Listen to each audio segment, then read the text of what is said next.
2, 3 o'clock, 4 o'clock, rock. 5, 6, 7 o'clock, 8 o'clock, rock. 9, 10, 11 o'clock, 12 o'clock, rock. We're going to rock around the clock tonight. Put your glad rags on, join me, hun.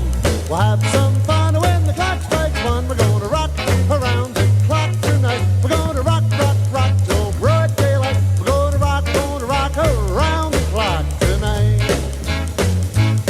When the clock strikes 2, 3, and 4, if the band slows down, we'll yell for more. We're going to rock around the clock tonight. We're going to rock, rock, rock till broad daylight. We're going to rock, Hello, and welcome back. Here we have a beautiful 1957 Chevy Bel Air. This is all part of my Back to the 50s build that Lee has so graciously let me join and do something with. Anything to do with the 50s, especially with Tri-5 Chevys, I'm game. 55 and 57 Chevys are one of my favorite cars. So for this build, we are going to do this beautiful 57 Chevy in 50s style.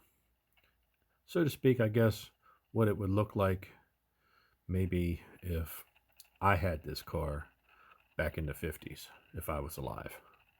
So stay tuned. Okay, here we are, back with our 57. Let's take this baby apart. I think this is a very cool casting, even with the tampos that are on it, with like a little tribute to Vic Elderbrock, which I love his products. Used a lot of them over the years, especially their intakes and carbs, which are actually Carter AFBs, but I like them better than a Holly.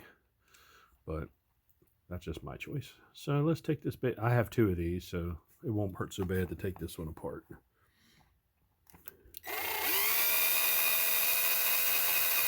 There's 2 rivets.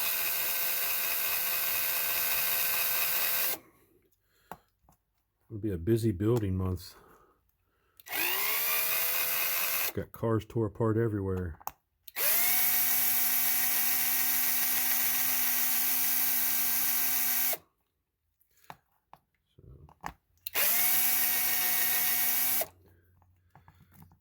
Got the 3 blind mice build. We have the red line day build, and I have Lee's 64 Impala build. So I guess George's head is going to be spinning a little bit this month, trying to get everything ready for it. There's 1. There's 2. So, and there's the windshield. This is nice casting. It's the better one of the 250. I'm guessing maybe this might have been a Corgi. I don't know. Or maybe this is just a retooling of the original 57 Chevy that I had as a child, which was not that great of a casting. So, but look at it. It's got beautiful detailed interior. Wow. Look at that. Look at that. Look at that steering wheel. If I can get this damn thing to focus, you'll be able to see it. Come on, focus. No, regardless, the interior in this thing is phenomenal. Steering wheel and all. One of the better ones I've seen. That leaves it to say that it wasn't originally a Hot Wheels. Who knows? Maybe it was a Corgi. I don't know. But regardless, let's go ahead and put this in the stripper, see what we have. Okay, here we are back with our 57 Chevy Bel Air hardtop. And I finally come to a wheel that I feel is suitable, but the stance is all wrong.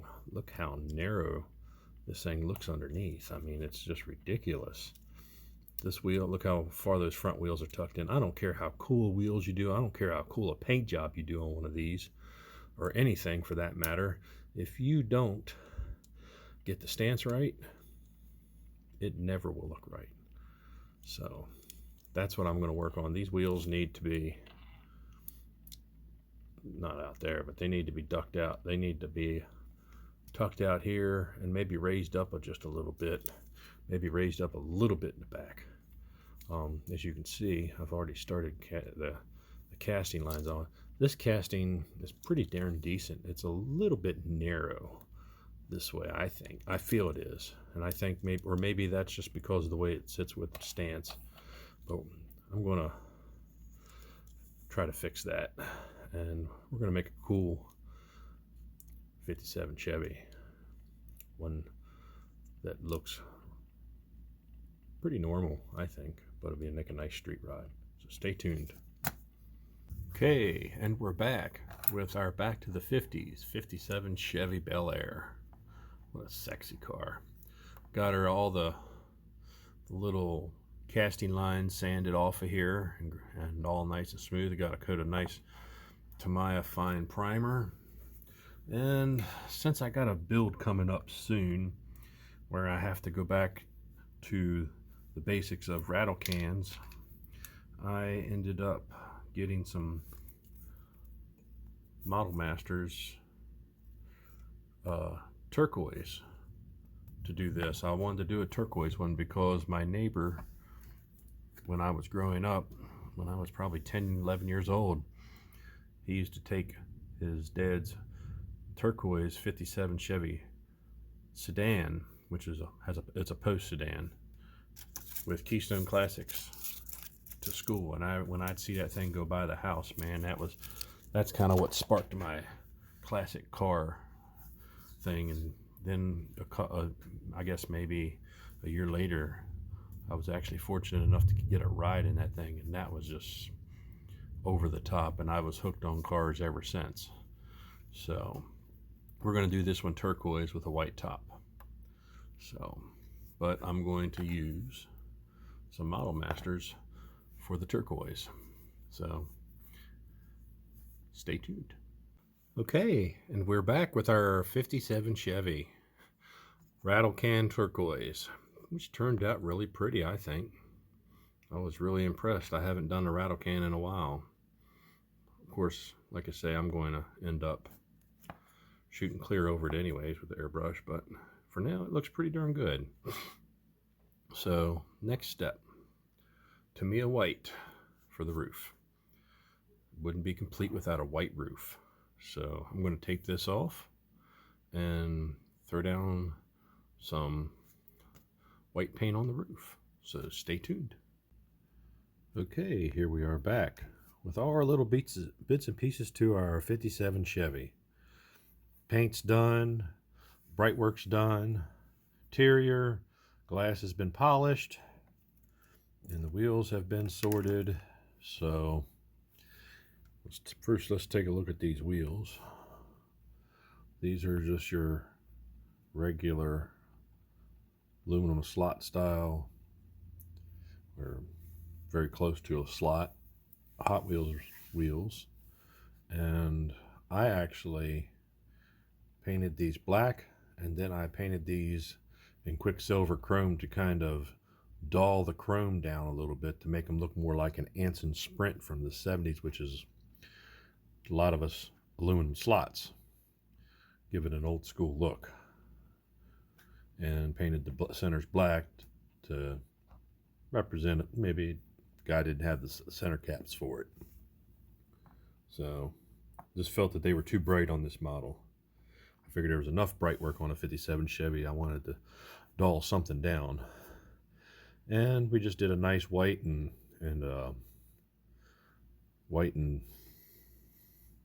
I'm brain farting. Turquoise, white and turquoise. Interior design, just a nice little simple one to give it some style when you look into it. And we did the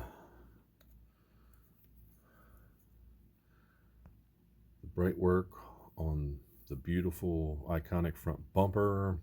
Got the emblem in the center, turn signals. Usually they have a gold inlay, grill in the back. Did that. Got the rubber bumper stoppers on the two corners. Nice wicked jet black painted bottom. Took two little pieces. I know, like I say, in the back corners of the bumpers, that's where sometimes the exhaust comes out in these, but I wanted to make it old school looking. Put two tailpipes So there's 2 pieces of aluminum tubing coming out the back, painted gunmetal to give it a little bit of contrast against all that chrome. So that's what I did there. And the windshield, there wasn't really much to be done to that. It was almost in new condition, so I just buffed it. Now on to the body. This was my little rattle can refresher with the rest airbrushed and a lot of chrome pen, because 57 Chevy means chrome. So all the bright work was done. Did a lot of sweating trying to put that trim piece on there with a chrome pen, and it turned out pretty darn good. So I'm very happy with the way this thing turned out. So let's go ahead and put this baby together and get her on the turntable. Okay, and we're back with the Back to the 50s reveal. So without further ado, here we go. Here's my take on a nice, clean, proper 57 Chevy Bel Air hardtop. Like I say, I have special ties to the 57 Chevy, being it's the first real hot rod that I ever rode in, or classic, whatever you want to call it. I know it wasn't it was just a cool car, and that pretty much set me off for the rest of my life in the pattern that the direction I would go. Although I've never been able to own one of these, I sure would love to one day. And unlike if I owned a 55 Chevy, this thing would pretty much look just like it is right here. I love that car, and I wish they still had it so I could ride in it today. But time marches on, as always. So here is my 57 Chevy. I hope you've enjoyed this. I think it turned out flawlessly. It gave me a little bit of, I guess, seat time using the rattle can again with the turquoise, because I have that coming up. No, I didn't put the big gold V's on the hood or the trunk, or the 3 little vertical little tiny chrome accents that go on the front of the top fender right above the chrome, because I didn't want to push my luck. I was having pretty decent time getting the chrome pen on these microscopic trim panels, and I really didn't feel like having to start over. But other than that, she's perfect for me, and I hope it's perfect for you. Please get around and make sure you see everybody else's take on the Back to the 50s. And I want to thank Lee for coming up with this concept and allowing me to join in on the fun. So I'll catch you next week on the 3 Blind Mice build. We got something special for that, so stay tuned for that, and have a great weekend.